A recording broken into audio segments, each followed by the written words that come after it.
also going to step more in the League of Legends scene, and bringing you their team captain coming from their first League of Legends team is CJBulldogs. CJ, why don't you tell us a little bit about yourself? Hey, well, thanks for having me. My name is CJBulldogs for League of Legends, at least. My real name is Casey Jimmery. I'm 23. I'm from Atlanta, Georgia, originally. So you're from Georgia originally. You still living there, or did you move on? I am still here, actually. So, You're still there. Okay. yeah, still currently here. Yeah, not too far away. I was actually in the Atlanta airport a couple weeks ago, and I was going up to D.C., and I had a 30-minute layover, and they wanted me to go down an escalator, that only one escalator, and there was about a 40-minute line, so I didn't have enough time to get to my gate, and just had to cut everybody and aggravate everybody. So it's a great airport you guys got there. That's a good old airport we have. Yep, I'm plenty used to that airport. It's like I think it's like our third biggest in the nation right now. So yeah, it gets a little busy. Yeah, just a little bit. All right. So when did you join the team, or did you form the team, or? It's kind of weird because technically I joined the team back in like March, and there were a bunch of plat players at the time. I was a plat player with myself, and as like it was in the first month, it was pretty apparent that I was more of a team leader than anybody else on the team at the time, and I started getting a lot better than the rest of the teammates. And slowly, even the people who originally created the team started stepping down stepping down voluntarily because I knew the team was a lot better than they were becoming. So I started recruiting more people, and pretty much by the end of April, it was my team. I was running the team, managed the team, and we've constantly been upgrading people ever since because we kept going from high platinum to all the way to where we are now, which are our Diamond 1s above 30 to 40 LP. So it's been constant upgrading. I've been in charge the entire time of it, roster changes and whatnot. So, yeah. So is there anyone on the roster currently that was originally on the roster when you first started, or have you guys completely just over the months, almost a year now, just changed out players? Yeah, there's no one from the original roster. Okay. The only person, the person that's been the longest is Art Thief, which is now Skittle Thief, is his new name he changed it to, which is our support. Skittles. Yeah, he's been there since, I think I got him back in June. Okay. Yeah, back in June. So he's really the only player that's been there for a long, long time. Yeah. There's some others, there were two others that we recently let go of because they had to go to school. And yeah, both of them had to go to school, so we had to find some replacements for them. But they were on there since like June, August. The real life execute on them, huh? Oh yeah, there's this real life thing happens that takes people away from us. I don't know what it is, what's all about it. All right, so you said that you kind of climbed up to the role of team leader in League of Legends. I mean, a lot of people know what it takes to be leaders in different forms of business and whatever out there. But in League of Legends, what's needed to be a leader? Pretty much the biggest thing is having the know-about of what direction to take the team next. For instance, if you got to set goals for your teammates. If it's a fun team, then yeah, it's a fun team. But if it's a serious team that wants to get better and better and better, you have to be the person that steps up and criticizes people and not worry about what they're going to think about you. You have to make roster decisions if someone's holding the team back and you think we could do a lot better without a certain person. Scheduling, getting practice dates. I had to get everyone's phone numbers, Skypes, emails. That way, if something happened that day and someone's like, I can't play tonight, then I would be the one to inform everybody that, hey, we're not doing this. Because pretty much when you're a serious team that's practicing every day, then you have to have some kind of schedule so everyone's on at the same time. And if its schedule gets messed up by one person, then and the people get on there and you never warned them, they get kind of angry at you. So taking care of all that side of things. But yeah, it's just making the tougher decisions on teams, which is like roster changes, which happen all the time if certain players aren't doing the right thing. It's calling people out if they're not doing the right thing. It's if they're not showing up on time, then I'm not going to leave them on the team. Like I let them know when they first join the team that this is a serious team, and we're going to play a lot, and you're committed. If you're not committed, then don't even try for the team. Yeah. So it's a lot of things. But yeah, it's just managing the little details that no one really thinks about is the biggest thing, I would say. Yeah, I think when most people think of that, they think about how it translates into the gameplay, like making. Are you the one always making out a lot of the call outs on the timings for Dragon, Baron, all those things, head here, gank here? Yeah, I mean, I am the main shot caller because for one, I'm the jungler, so I think the jungler should make most of the early and mid game calls that involve like dragons, ganking.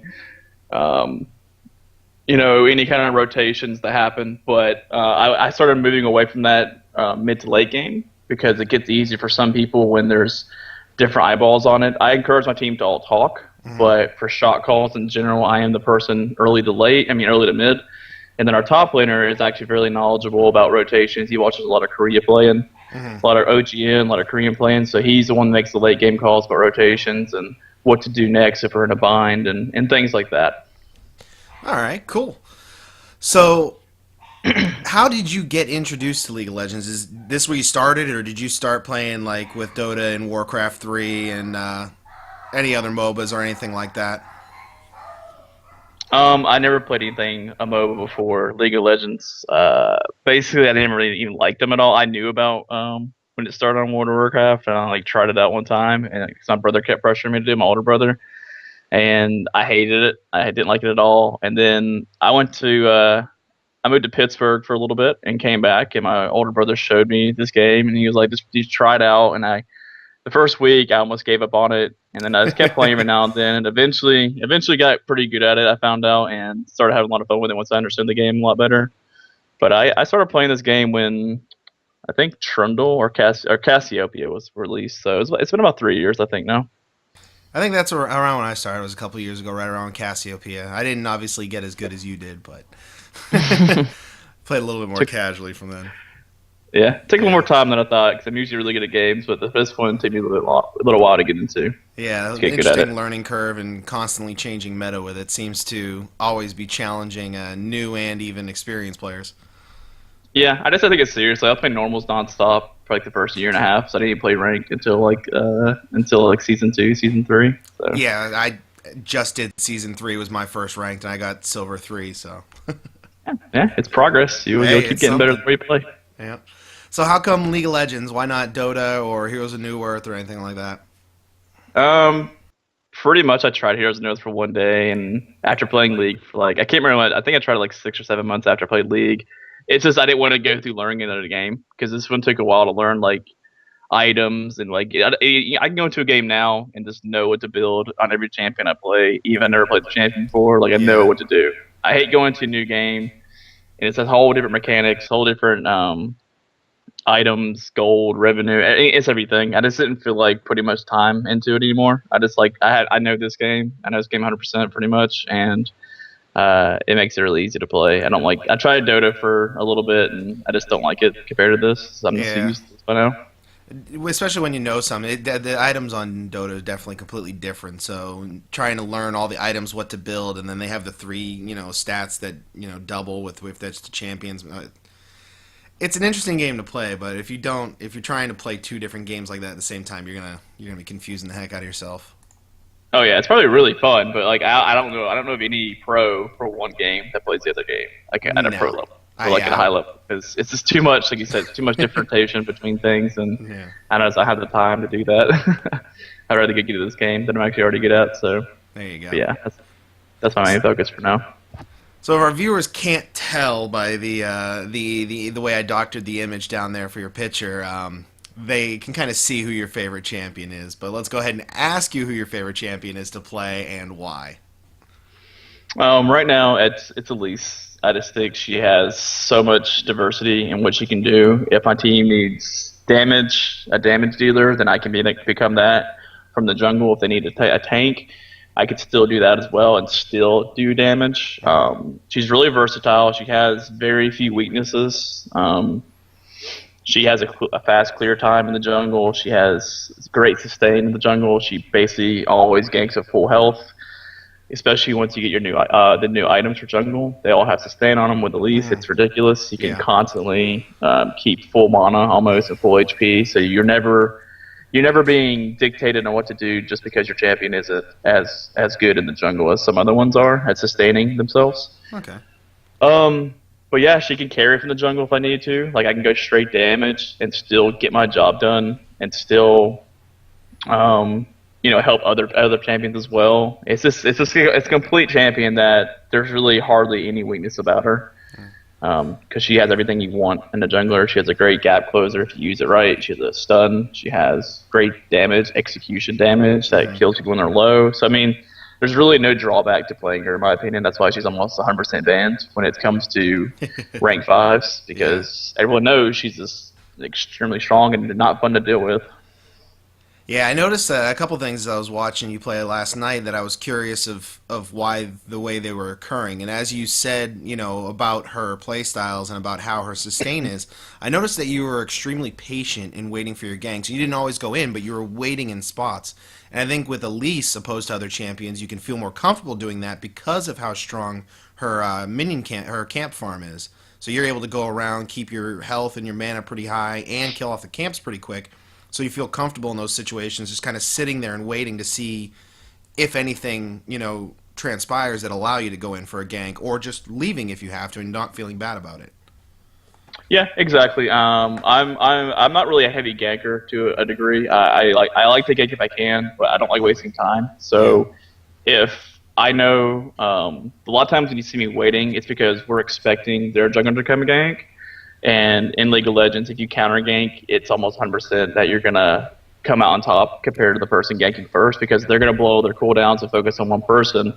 And if they miss anything, and you come in after they blow everything, they have nothing to do to you. So you're completely not worried about what they can do to you. So you can go crazy and do everything you want to do to try to kill that person. Makes sense. And a lot of times they overextend for a kill and put themselves in harm's way, thinking that, hey, get this kill, I'll be low still, but I can get out. But if you show up and they've already wasted all their escapes or chasing mechanics, where it may be, then they're kind of stuck in a bad position. And so a lot of times if you see me sitting around, I'm waiting for a counter gank because I hate wasting time. I'm like, I guess you want to call me like Medios in that school. Like, he likes to farm and he only ganks when he knows his gank is either going to be a counter gank or going to be nearly 100% successful. So that's kind of how I play.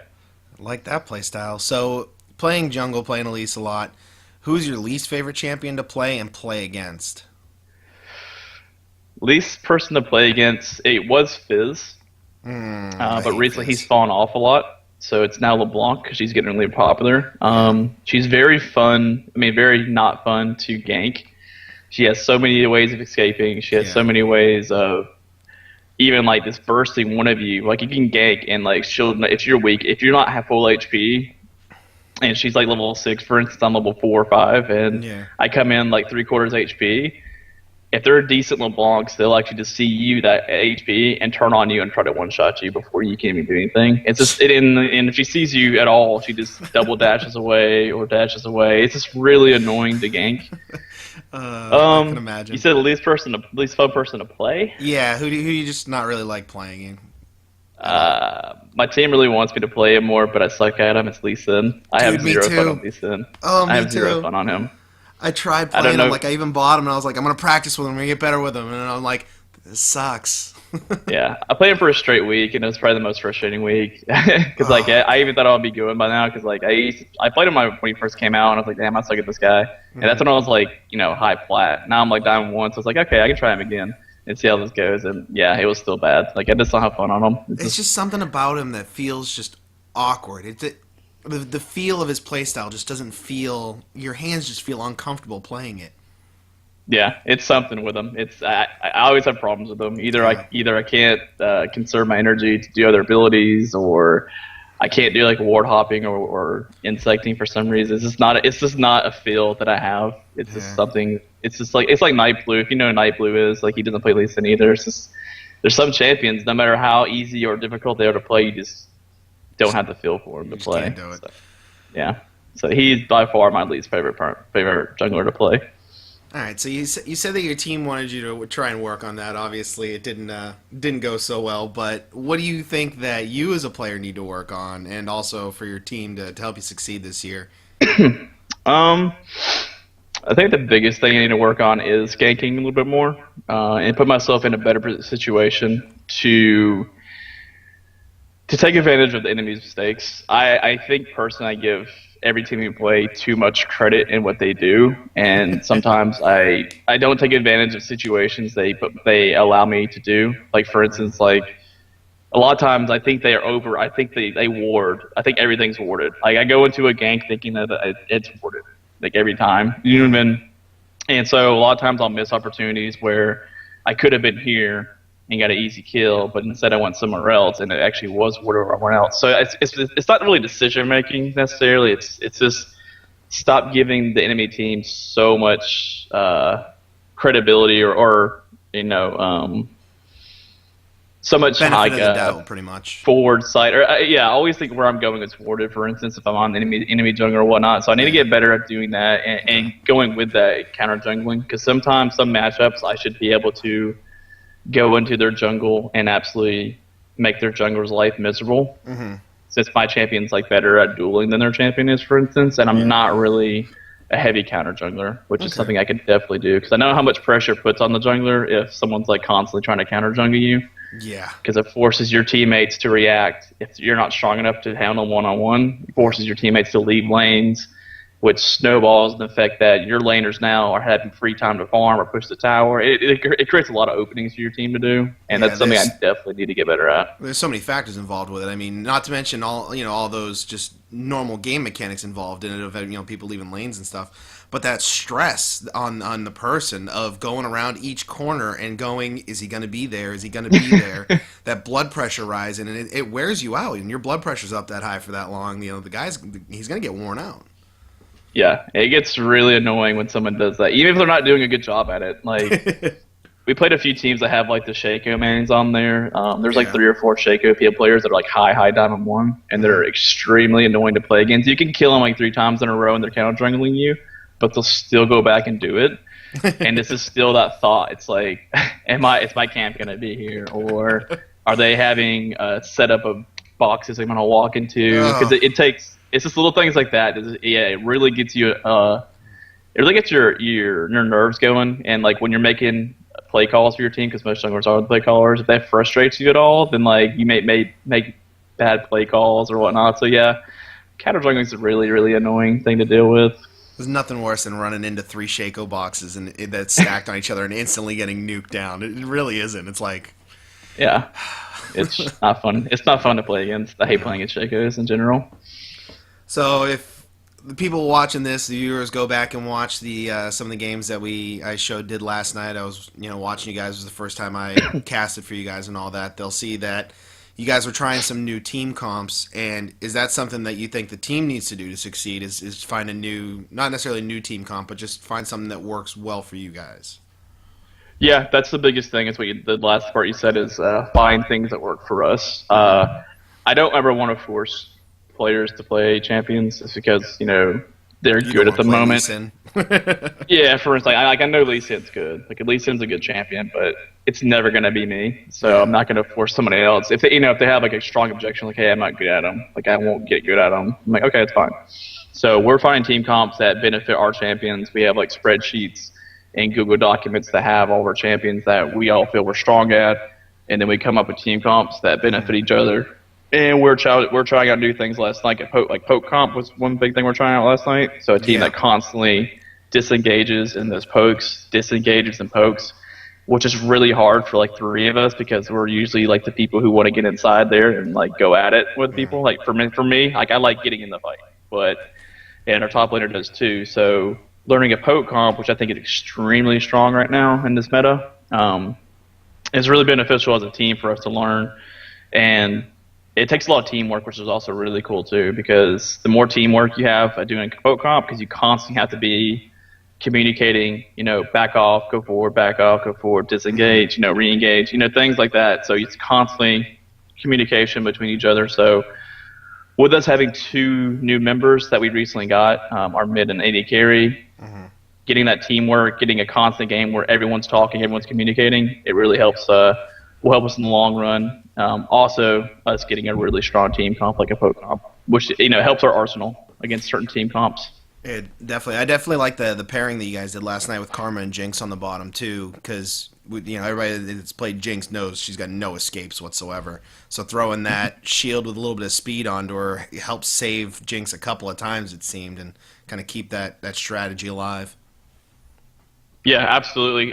That's the one weak spot in that lineup last night was Jinx, because she's like the biggest. Right now she's the best AD carry by far. Like in my opinion, she provides poke, damage, disengage, execution, everything. And my tower killing, the biggest thing. Oh yeah, her attack speed was 2.5 last night. 2.5 attacks per second.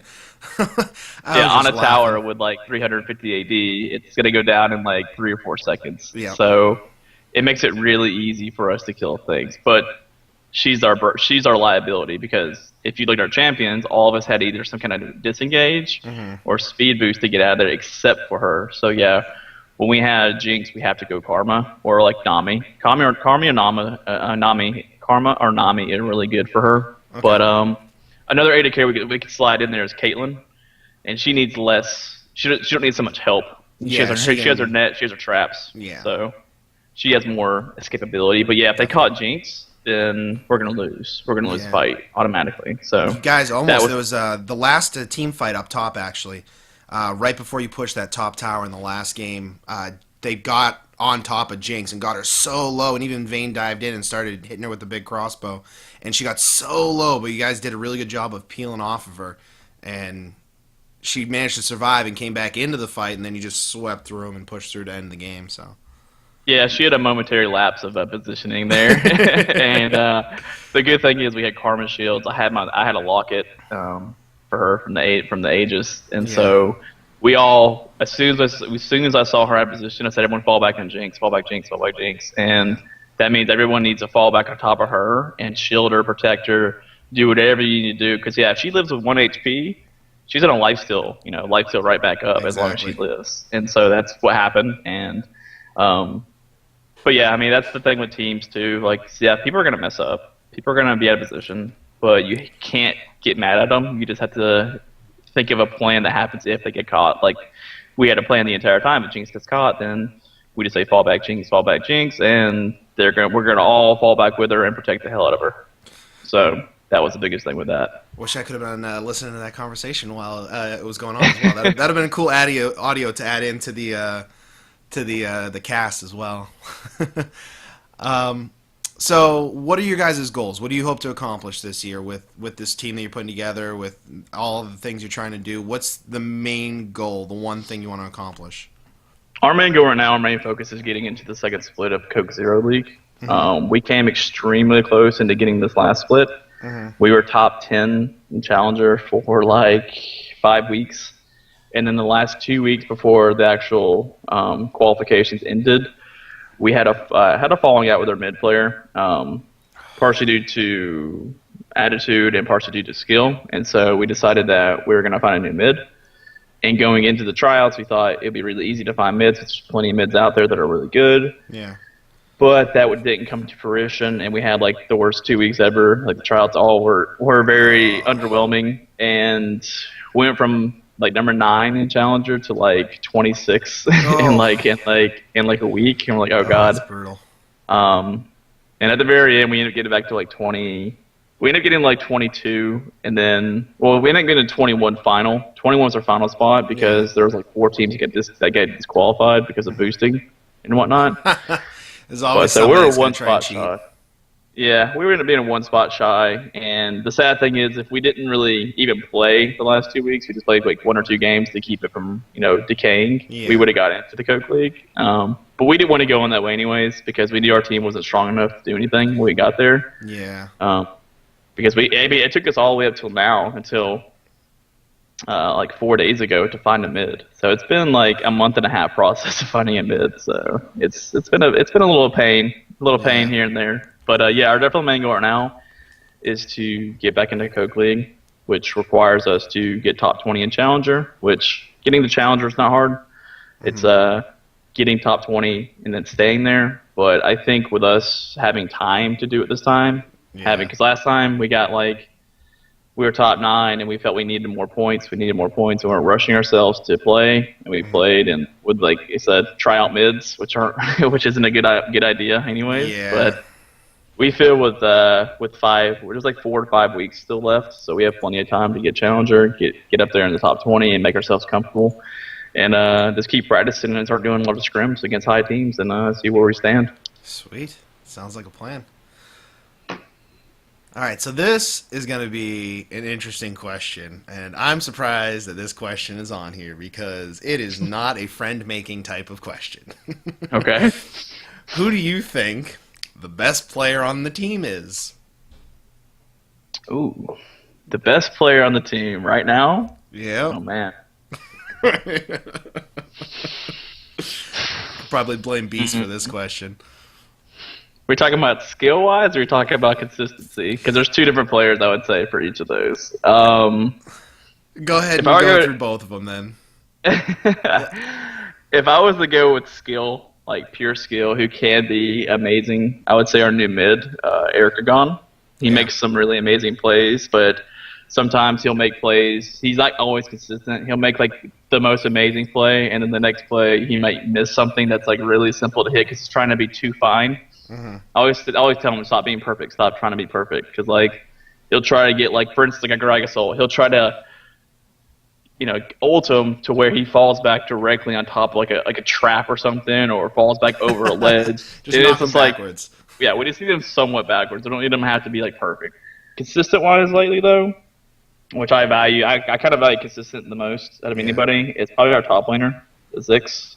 He's Yeah. been extremely he's been extremely consistent in his performance. Like he never absolutely crushes somebody if they're on the same skill level, but he never loses anybody either. And I kind of put him on an island because I'm not really a ganker for top lane that much, which is kind of the new way of doing things, anyways. But I mean, for the most part, he handles 2v1s great. He handles 1v2. He handles 1v1s great. He handles getting ganked a lot great. And so I'd say he's the most consistent. Ericon has the most skill, though. Yeah, the last night definitely he was very steady the whole time. I mean, Mundo versus Singed is obviously a kind of a that battle, but I mean, Aatrox came in. He didn't have a ward in the river, and all of a sudden I see he was playing Mundo just run backwards like he just sensed it coming just from the way that Singed was positioned, and sure enough, Aatrox comes running out, and he's already well within safety range. Absolutely, yeah. And he's really good about listening to me because I try to inform him the most out of anybody else because he knows I'm not going to be up there almost never unless I know I could be there on time to help him out a lot. But I try to keep track of the jungler for him as best as possible because I know like hey, it's 3:15. More than likely Aatrox is up there, or I'll see a rotation. I'll try to help him as much as possible just from speaking to him. But yeah, in general, he has really good sense. Most of the time, he has really good sense of when a gank's happening and how to get out of the situation. Really good. He makes some ridiculous escapes sometimes. All right, so we're getting close to the end of the questions here, and we're gonna lump these two together, and that is who your favorite pro player and pro teams are to learn and watch from or be like. So kind of where you draw your inspiration, both player and team wise. Well, to be honest, like this has changed. If you're talking about for me now compared to like 6 months ago, I used to be a huge CLG fan. Like I still like CLG the most, and I used to be an AD carry player for like I played AD carry almost the entire time I played on League of Legends, except for like the last 6 months I switched to jungle, and so I've been jungling since. Yeah. So during AD carry it was CLG and double lift. I just like how double lift is. He was just so man mode back then, and like he was he was the best AD carry in my opinion, and he's just really strong to watch. But now I would say Cloud9. Current one's probably Cloud9 and Meteos because, like I said, I pretty much jungle like Meteos jungles that philosophy, and so I do watch I watch the stream as much as possible, and when I watch him play LCS, I watch to see what he does in situations. So right now, he's my favorite jungler to watch, favorite pro player, and C9 in general because overall they're not the most talented players individually, mechanically, and like you won't see them doing like all the faker plays and stuff like that. But they're so good at communication, and so good at rotating, and so good at being on the same page almost 99% of the time that I think that's how I want our team to play. Because communication trumps skill in the League of Legends, in my opinion, because it's teamwork. It's all teamwork. So. Definitely. But yeah, Right. that's Xenon and Meteos. Okay. All right. So before we go into your final thoughts or anything that you want to put out there, just one question from me that's not on our list is how did you guys get hooked up with Gravity and form it up as Team Gravity? Has it always been the Team Gravity name, or is it just now coming into joining up with Team Gravity? Because I know them from StarCraft, and that's how I met all of them. So how did you get hooked up with them?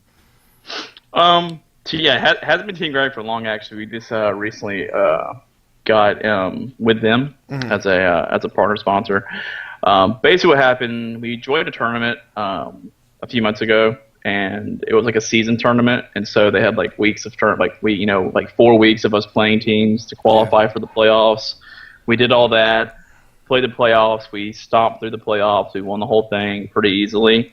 And the hosts of those tournaments are really impressed with how he played and whatnot. And they actually had a lot of connections with managers, connections, people like that. And they actually got me. They messaged me and let me know about Bacon, BZG Bacon, Curtis Coffin here. He's our current manager for us right now. He does all the things like helping to get sponsors and whatnot. Okay. And he's been the one in charge.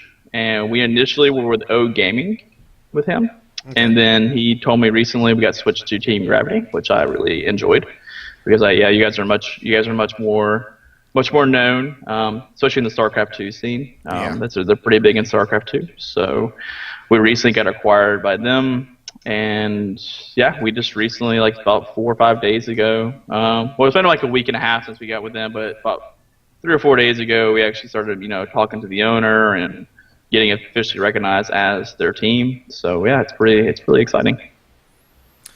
All right. Well, I know they're definitely excited to be expanding out and having you guys on board, and I definitely look forward to casting as many of you guys' matches as possible and help getting you guys maybe your own training videos there on the YouTube channel, so you can look at and analyze your own play and all that fun stuff. And yeah, look forward to any tournaments you're going to be in and all that stuff. And are there any final thoughts, anything you want to have to say to the viewers and the Team Gravity fan base out there? Okay. Well, first of all, I do definitely appreciate you putting time and effort into streaming for us and casting them. I know it helps you get some practice, but it also makes us feel pretty cool when we're getting our stuff casted. It's really cool to have getting that exposure. Yeah. I like to really thank Team Gravity for taking us on. We won't disappoint you. We'll put a lot of time and effort into getting better and better for any fans we have at the moment, which I know is probably not huge yet, but hopefully it will be down the line.